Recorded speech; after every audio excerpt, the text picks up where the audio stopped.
on appuie ici. Ce que ça fait, c'est...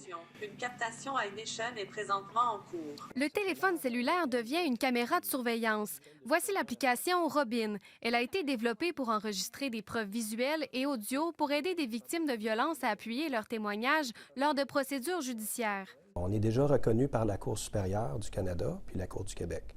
Nos preuves ont réussi, Molly, à emprisonner des gens, là. Les images qui sont captées en direct sont ensuite enregistrées dans un serveur. Ultimement, les policiers peuvent s'en servir, mais aussi une victime dans un cas de parcours judiciaire. Dans le cas de violences conjugales, bien qu'elles ne sont pas obligatoires lors d'un passage en cours, les preuves matérielles peuvent faire avancer des dossiers.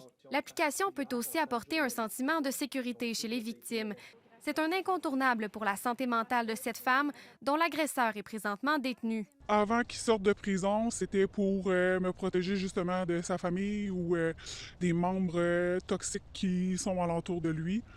Puis là, ben, en ce moment, c'est beaucoup plus en prévision de sa sortie, là. Robin est remboursée par l'IVAC. Ça contribue beaucoup en psychothérapie à la reconstruction du sentiment de sécurité intérieure. L'application, elle a été créée avec l'aide de l'État, avec Investissement Québec, c'est un support économique. Ça a été aussi créé avec les recommandations des experts de l'État. C'est remboursable par l'État. C'est reconnu par les tribunaux de l'État. Mais pourtant pas utilisé par l'État. M. Desautels mentionne avoir interpellé le ministre de la Justice pour discuter de son projet sans succès. Il espère que d'autres victimes pourront en bénéficier sans qu'elles n'aient à se soucier de l'aspect financier. Ici Molly Bellan, Radio-Canada, Trois-Rivières.